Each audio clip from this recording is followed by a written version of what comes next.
Technical circuits YouTube ചാനലിന്റെ പുതിയൊരു വീഡിയോയിലേക്ക് എല്ലാ മാന്യ പ്രേക്ഷകർക്കും സ്വാഗതം. ഞാൻ സുരേഷ് അമ്പലപ്പുഴ. ഇന്നത്തെ നമ്മുടെ വീഡിയോ എന്ന് പറയുന്നത് സോളിഡിന്റെ 6141 Pro എന്ന സെറ്റ് ഓഫ് ബോക്സിന്റെ ഒരു അൺബോക്സിംഗ് ആൻഡ് റിവ്യൂ വീഡിയോ ആണ്. അതിനു മുമ്പ് ഒന്ന് രണ്ട് കാര്യം പറഞ്ഞോട്ടെ. അതായത് എല്ലാവരും ഡിഷ് ഒരുപാട് ചോദിക്കുന്നുണ്ടായിരുന്നു. അതായത് 8 feet dish, 8 feet aluminium dish ചോദിക്കുന്നുണ്ടായിരുന്നു. അതാണ് ഞാനിപ്പോൾ കാണിച്ചുകൊണ്ടിരിക്കുന്നത്. ജാംസിന്റെ 8 ഫീറ്റ് അലൂമിനിയം ഡിഷാണിത്. അപ്പോൾ അത് അവൈലബിൾ ആണ്. ആവശ്യക്കാർ മെസ്സേജ് അയച്ചു കഴിഞ്ഞാൽ ഞാൻ അവർക്ക് റിപ്ലൈ ചെയ്ത് അത് അയച്ചു കൊടുക്കുന്നതാണ്. 8 ഫീറ്റ് ഡിഷ് കുറച്ച് കോസ്റ്റ്ലി ആണ്. എന്നാലും നമുക്കത് നല്ല സിഗ്നൽ കിട്ടണമെങ്കിൽ 8 ഫീറ്റ് ഡിഷ് വേണം. അതുപോലെ തന്നെ നല്ല പെർഫെക്റ്റ് ആയിട്ടുള്ള ഒരു ഡിഷാണ് ഈ ഒരു ജാംസിന്റെ 8 ഫീറ്റ് ഡിഷ്. അതുപോലെ തന്നെ നമ്മൾ ഫുൾ പാക്കേജ് ആയിട്ടും കൊടുക്കുന്നുണ്ട്. അതായത് dish, set top box, LNB cable, connector ഒന്നും നിങ്ങൾ പുറത്ത് വാങ്ങിക്കേണ്ട കാര്യമില്ല. എല്ലാം നമ്മൾ ഫുള്ളായിട്ട് സെറ്റായിട്ട് കൊടുക്കുന്നുണ്ട്. അങ്ങനെയും നമുക്ക് ഓൾ കേരള സെൻഡ് ചെയ്ത് കൊടുക്കാനുള്ള ഓപ്ഷൻ ഉണ്ട്.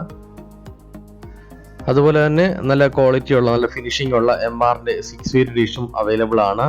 MRന്റെ ഡിഷ് വരുന്നത് 4300 പ്ലസ് 300 രൂപ കൊറിയർ ചാർജ് ആണ് വരുന്നത്. DTDC കൊറിയർ വഴിയാണ് നമ്മൾ സെൻഡ് ചെയ്യുന്നത്. 6 ഫീറ്റ് ഡിഷിൽ അത്യാവശ്യം നല്ല ഫിനിഷിംഗ് ഉള്ള നല്ല പെയിന്റിംഗ് ഒക്കെ ചെയ്തു വരുന്ന ഒരു ഡിഷാണ് MRന്റെ 6 ഫീറ്റ് ഡിഷ്. നമുക്കെന്തായാലും ഇന്നത്തെ വീഡിയോയിലേക്ക് വരാം. ഇന്നത്തെ വീഡിയോയിൽ നമ്മൾ നേരത്തെ പറഞ്ഞു സോളിഡ് 6141 Pro എന്ന സെറ്റ് ഓഫ് ബോക്സിന്റെ അൺബോക്സിംഗ് ആൻഡ് റിവ്യൂ വീഡിയോ ആണ്. നമുക്കെന്തായാലും സെറ്റ് ഓഫ് ബോക്സ് ഒന്ന് ഓപ്പൺ ചെയ്ത് നോക്കാം എന്തൊക്കെയാണ് അതിലുള്ളതെന്ന്. നമ്മളെപ്പോഴും ചെയ്യാറുള്ള പോലെ തന്നെ ആദ്യം നമുക്ക് അതിന്റെ ആക്സറീസ് ഒന്ന് പരിചയപ്പെടാം. അതിലെന്താണ് ആക്സറീസ് ആയിട്ട് വരുന്നതെന്ന്. സാധാരണ ബോക്സിലൊക്കെ വരുന്നതെന്ന് പറഞ്ഞു കഴിഞ്ഞാൽ അഡാപ്റ്റർ, റിമോട്ട്, അതിൻ്റെ AV കേബിള്, അങ്ങനെയുള്ള ആക്സറീസ് ആണ് വരുന്നത്. ഇതിലും അതൊക്കെ തന്നെയാണ്. ആദ്യം നമുക്ക് പവർ അഡാപ്റ്റർ നോക്കാം. സാധാരണ സോളിഡിൻ്റെ ലോഗോ ഉള്ള ഒരു 12 വോൾട്ട് 1 ആംപിയർ അല്ലെങ്കിൽ 1.5 ആംപിയർ ഒക്കെയാണ് വരുന്നത്. അത്യാവശ്യം ക്വാളിറ്റി ഉള്ളൊരു പവർ അഡാപ്റ്റർ ആണ് സോളിഡ് ഇതിൻ്റെ കൂടെ തന്നിരിക്കുന്നത്. അതുകൂടാതെ തന്നെ അതിൻ്റെ റിമോട്ട് നല്ലൊരു ക്വാളിറ്റി ഉള്ള റിമോട്ടാണ് തരുന്നത്. സോളിഡിൻ്റെ ഒരു പ്രത്യേകത എന്ന് പറഞ്ഞാൽ നമുക്ക് 6303, 6141, 6363 ഇങ്ങനെയുള്ള 1-2 സെറ്റ് ഓഫ് ബോക്സിൻ്റെ ഒക്കെ റിമോട്ട് എല്ലാം അങ്ങോട്ടും ഇങ്ങോട്ടും ഷൂട്ട് ആകുന്ന രീതിയിലാണ് അവർ ഡിസൈൻ ചെയ്തിരിക്കുന്നത്. അതുകൊണ്ട് തന്നെ നമുക്ക് ഈസി ആയിട്ട് അവൈലബിൾ ആണ്. റിമോട്ടൊക്കെ ഫോൾട്ട് ആയാലും നമുക്ക് ഈസി ആയിട്ട് വാങ്ങിക്കാൻ പറ്റുന്ന രീതിയിലാണ് അവർ ചെയ്തിരിക്കുന്നത്. സെറ്റ് ഓഫ് ബോക്സിൻ്റെ ഒരു പ്രശ്നം വെച്ച് കഴിഞ്ഞാൽ ഫുള്ള് റിമോട്ട് ഓപ്പറേഷൻ ആയിരിക്കും. അപ്പോൾ നമുക്ക് മെനു ബട്ടൺസ് ഒന്നും അധികം കാണത്തില്ല. അപ്പോൾ റിമോട്ട് പോയാൽ പിന്നെ ആ ഒരു സെറ്റ് ഓഫ് ബോക്സ് ഉപേക്ഷിക്കേണ്ട അവസ്ഥയാണ്. അങ്ങനെ നേരത്തെ ഒരുപാട് നമ്മൾ റിസീവറൊക്കെ ഉപേക്ഷിച്ചിട്ടുണ്ട് MBEC 2 ആയിരുന്ന സമയത്തൊക്കെ. അതുപോലെ തന്നെ ഗൾഫിൽ നിന്ന് കൊണ്ടുവരുന്ന റിസീവർ ആയാലും റിമോട്ട് പോയി കഴിഞ്ഞാൽ പിന്നെ നമുക്ക് ഉപയോഗിക്കാൻ പറ്റത്തില്ല. അപ്പോൾ ഇതൊക്കെയാണെങ്കിൽ ചീപ്പ് റേറ്റ് ആണ്, നമുക്ക് ഈസി ആയിട്ട് അവൈലബിൾ ആണ് സ്പെയറൊക്കെ. ഞാൻ നേരത്തെ പറഞ്ഞ പോലെ തന്നെ ഒരു AV കേബിളാണ് ഇതിൻ്റെ കൂടെ തരുന്നത്. കാരണം കുറഞ്ഞ സെറ്റ് ഓഫ് ബോക്സിൻ്റെ കൂടെയൊക്കെ അവർ AV കേബിളാണ് തരുന്നത്. കൂടിയ സെറ്റ് ഓഫ് ബോക്സ്, അതായത് ഹലോ ബോക്സ്, സ്റ്റാർ സാറ്റ്, അങ്ങനെയുള്ള കൂടിയ സെറ്റ് ഓഫ് ബോക്സ്, എക്സ്ക്ലൂസർ, അങ്ങനെയുള്ള സെറ്റ് ഓഫ് ബോക്സിൻ്റെ കൂടെയാണ് HDMI കേബിളും കൂടെ തരുന്നത്. അപ്പോൾ 2 കേബിളും കൂടെ കാണും. AV കേബിളും കാണും, HDMI കേബിളും കാണും. HDMI കേബിൾ മാർക്കറ്റിൽ അവൈലബിൾ ആണ്. അതുകൊണ്ട് പിന്നെ ഒരു പ്രോബ്ലം ഇല്ല ഇതിനോട് AV കേബിൾ വരുന്നത് കൊണ്ട്. പിന്നെ ഒരുവിധം എല്ലാവരുടെ HDMI കേബിൾ കാണുന്നതാണ്. അതുകൊണ്ട് ആ ഒരു ഇഷ്യൂ വരുന്നില്ല. നല്ലൊരു ക്വാളിറ്റി ഉള്ള HDMI കേബിൾ വേണമെങ്കിൽ ഒരു 200 രൂപ 250 രൂപ കൊടുക്കണം. ലോക്കൽ HDMI കേബിളും അവൈലബിൾ ആണ്. എന്നാലും നല്ലൊരു ക്വാളിറ്റി ഉള്ള HDMI കേബിൾ വാങ്ങിച്ച് കണക്ട് ചെയ്യുന്നതാണ് നല്ലത്. നമുക്ക് എന്തായാലും സെറ്റ് ഓഫ് ബോക്സ് നോക്കാം. സെറ്റ് ഓഫ് ബോക്സിന്റെ ഫ്രണ്ട് സൈഡിൽ വരുന്നത് അതിന്റെ കുറച്ച് മെനു ബട്ടൺസ് ഉണ്ട്. ഒരു പവർ ബട്ടൺ ഉണ്ട്, OK ബട്ടൺ ഉണ്ട്, അപ്പ് ആൻഡ് ഡൗൺ ബട്ടൺ ഉണ്ട്, മെനു ബട്ടൺ ഉണ്ട്, പിന്നെ ഒരു USB പോർട്ട് ഉണ്ട്. നമുക്ക് പെൻ ഡ്രൈവ് കണക്ട് ചെയ്യാനുള്ള ഒരു USB പോർട്ട് ഉണ്ട്. ബാക്ക് സൈഡിൽ വൈഫൈ അഡാപ്റ്റർ കണക്ട് ചെയ്ത് കഴിഞ്ഞാൽ നമുക്ക് ഫ്രണ്ട് സൈഡിൽ USB കണക്ട് ചെയ്യാം. അതായത് പെൻ ഡ്രൈവ് കണക്ട് ചെയ്യാം മൂവീസ് ഒക്കെ കാണാൻ വേണ്ടിയിട്ട്. റെക്കോർഡിംഗ് ഫംഗ്ഷൻ ഉണ്ട്. പിന്നെ അതുപോലെ തന്നെ നമുക്കത് റെക്കോർഡ് ചെയ്തിട്ട് പ്ലേ ബാക്ക് ഫംഗ്ഷൻ ഉണ്ട്. ബോക്സിന്റെ ബാക്ക് സൈഡിലേക്ക് വരുമ്പോൾ ഒരു RS-232 പോർട്ട്, നമുക്ക് കമ്പ്യൂട്ടർ കണക്ട് ചെയ്തിട്ട് പ്രോഗ്രാം ചെയ്യാനുള്ള പോർട്ട്, പിന്നെ LNB ഇൻപുട്ട്, ഒരു ലൂപ്പ് ഉണ്ട്. അതായത് വേറെ സെറ്റ് ഓഫ് ബോക്സിലേക്ക് ഈ ലൂപ്പ് ചെയ്യേണ്ട തൊട്ട് ഒരു പോർട്ട് ഉണ്ട്. പിന്നെ HDMI ഔട്ട്പുട്ട് ഉണ്ട്, AV ഔട്ട്പുട്ട് ഉണ്ട്. അതുകൂടാതെ നമ്മുടെ power adapter 12 volt power adapter connect ചെയ്യുന്നൊരു ഇൻപുട്ട് ഉണ്ട്.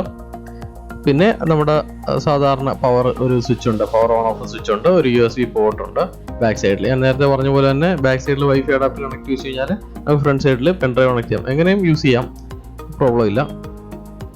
നമുക്ക് എന്തായാലും set of box power on ചെയ്ത് നോക്കാം. പവർ ഓൺ ചെയ്ത് കഴിയുമ്പോൾ നമ്മൾ ഫസ്റ്റ് മെനു പ്രസ് ചെയ്ത് കഴിഞ്ഞാൽ ഒരു പാസ്വേഡ് ചോദിക്കും. 40 ആണ് എൻ്റെ പാസ്വേഡ് എന്ന് പറയുന്നത്. പിന്നെ അതുകൂടാതെ തന്നെ ഫസ്റ്റ് സാറ്റലൈറ്റ് സെറ്റപ്പ് എന്ന് പറഞ്ഞ ഓപ്ഷനാണ്. അതായത് നമ്മളൊരു സാറ്റലൈറ്റ് ആഡ് ചെയ്തതിന് ശേഷം അതിൻ്റെ പാരാമീറ്റേഴ്സ് ഒക്കെ സെറ്റ് ചെയ്ത് കൊടുക്കുന്ന ഒരു ഓപ്ഷനാണ്. സാറ്റലൈറ്റ് ലിസ്റ്റിലാണ് നമ്മൾ പുതിയൊരു സാറ്റലൈറ്റ് ആഡ് ചെയ്യുന്നത്. അതുപോലെ തന്നെ TP ലിസ്റ്റും ഉണ്ട്, അതിനകത്താണ് TP ആഡ് ചെയ്യുന്നത്. അതുകൂടാതെ തന്നെ സിസ്റ്റം സെറ്റപ്പ് എന്ന് പറഞ്ഞ ഓപ്ഷൻ ഉണ്ട്. OSD സെറ്റപ്പ്സ്, വീഡിയോ സെറ്റപ്പ്, വീഡിയോ നമ്മൾ അതിൻ്റെ കുറച്ച് സെറ്റിങ്സ് ഒക്കെ ഉണ്ട്. പിന്നെ ഓഡിയോ സെറ്റിങ്സ് അങ്ങനെയുള്ള സെറ്റിങ്സ് മെനു ആണ് ഈ സിസ്റ്റം സെറ്റപ്പിനകത്ത് വരുന്നത്. അതുകൂടാതെ തന്നെ നമുക്ക് ചാനൽ ഡിലീറ്റ് ചെയ്യുക, എഡിറ്റ് ചെയ്യുക, മൂവ് ചെയ്യുക അങ്ങനെയുള്ള ഓപ്ഷനുള്ള ചാനൽ മെനു ആണ് വരുന്നത്. പിന്നെ പ്രിഫറൻസ് മെനു ആണ് വരുന്നത്. പിന്നെ ഗെയിംസ് എന്ന് പറഞ്ഞ ഓപ്ഷനകത്ത് ഗെയിംസ് ഉണ്ട്. ഞാൻ നേരത്തെ പറഞ്ഞ പോലെ തന്നെ എഡിറ്റ് ചാനൽ ഓപ്ഷൻ, നമുക്ക് ഫേവറേറ്റ്സ് ആഡ് ചെയ്യാനുള്ള ഓപ്ഷൻ, ഡിലീറ്റ് ഓൾ ചാനൽ അങ്ങനെയുള്ള ഓപ്ഷൻസ് ആണ് ചാനൽ മെനുവിനകത്ത് വരുന്നത്. പിന്നെ വരുന്ന പ്രിഫറൻസ് മെനുവിനകത്ത് നമുക്ക് കുറച്ച് സെറ്റിങ്സ് ഉണ്ട്. വെർഷൻ നോക്കാം, അതിനകത്ത് software upgrade version, media option, സോഫ്റ്റ്വെയറിൻ്റെ വെർഷൻ ഒക്കെ കാണിച്ചു തരും. നമുക്ക് സോഫ്റ്റ്വെയർ വെർഷൻ ആ ഒരു മെനുവിൽ ഒരുവിധം എല്ലാ സെറ്റപ്പ് ബോക്സിലും നമുക്ക് ഇതിൻ്റെ റെക്കോർഡ് ചെയ്യാനുള്ള ഓപ്ഷൻ ഉണ്ട്. ടീസ് റെക്കോർഡർ. പിന്നെ അതിനകത്ത് ഗെയിംസ് എന്ന ഓപ്ഷൻ ഞാൻ നേരത്തെ പറഞ്ഞിരുന്നു, ഗെയിംസ് ഓപ്ഷൻ ഉണ്ട്. നമുക്ക് ഗെയിം പ്ലേ ചെയ്യാനകത്ത് ബിൽറ്റിനായിട്ട് 2-3 ഗെയിംസ് ഉണ്ട്. ഞാൻ എന്തായാലും പുതിയൊരു സാറ്റലൈറ്റ് ആഡ് ചെയ്യാനുള്ള ഒരു സ്റ്റാർട്ടിങ്ങിലാണ്. അപ്പോൾ നമ്മൾ സാറ്റലൈറ്റ് ലിസ്റ്റിൽ പോയിട്ട് ആഡ് ബട്ടൺ പ്രസ് ചെയ്താൽ മതി. അപ്പോൾ ആഡ് ബട്ടൻ്റെ ആ കളർ നോക്കിയിട്ട് ആ കളർ ബട്ടൺ പ്രസ് ചെയ്ത് കഴിഞ്ഞാൽ നമുക്ക് പുതിയൊരു സാറ്റലൈറ്റ് ആഡ് ചെയ്യാനുള്ള ഒരു മെനു വരും.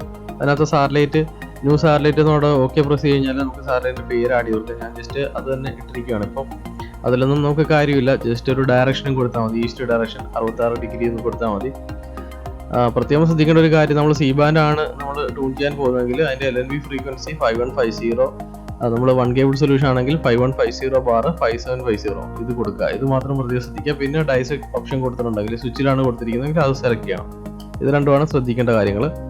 ഞാനിപ്പോൾ എന്തായാലും സാറ്റലൈറ്റ് ആഡ് ചെയ്തതിന് ശേഷം അത് ഓപ്പൺ ചെയ്യണം. അതായത് സാറ്റലൈറ്റ് സെറ്റിങ്സിനകത്ത് നമ്മൾ ഓപ്ഷൻ എടുത്തു, എന്നിട്ട് അത് C ബാൻഡ് ആണ് സെലക്ട് ചെയ്തത്. ചില റിസീവറിനകത്ത് C ബാൻഡ് സെലക്ട് ചെയ്ത് പറഞ്ഞാൽ LNB ഫ്രീക്വൻസി 5150 ആയിട്ട് വന്നോളും. ഞാൻ എന്തായാലും എൻ്റെ 8 പോർട്ട് ഡൈസെക്കിൻ്റെ 1ാമത്തെ പോർട്ടിലേക്കാണ് കൊടുത്തിരിക്കുന്നത്. ഞാനത് പോർട്ട് സെലക്ട് ചെയ്തു. ബ്ലൈൻഡ് സ്കാൻ ആണ് സെലക്ട് ചെയ്തത്. Both vertical and horizontal polarity ആണ് സെലക്ട് ചെയ്തത്. ചാനൽ സ്കാൻ ഞാൻ സ്കിപ്പ് ചെയ്തിട്ടുണ്ട്. എന്തായാലും ഒരു 117 ചാനൽ കിട്ടിയിട്ടുണ്ട്. അതൊക്കെ പ്രസ് ചെയ്ത് സേവ് ചെയ്ത് നമുക്ക് പ്രിവ്യൂ കാണാം. ഈ ഒരു സെറ്റപ്പ് ബോക്സിൽ വരുന്നത് സൺപ്ലസ് ചിപ്സെറ്റ് ആണ്. അതുപോലെ തന്നെ 2 GB റാം ഉണ്ട്. അതുകൊണ്ട് തന്നെ അതിൻ്റെ നല്ല ഫാസ്റ്റ് ആണ് അതിൻ്റെ മെനു ഫങ്ഷൻസ് ഒക്കെ. നിങ്ങൾ ആദ്യമായിട്ടാണ് എൻ്റെ യൂട്യൂബ് ചാനൽ കാണുന്നതെങ്കിൽ ചാനൽ സബ്സ്ക്രൈബ് ചെയ്യുക, മാക്സിമം വീഡിയോസ് ഷെയർ ചെയ്യുക, ലൈക്ക് ചെയ്യുക. Okay, thank you.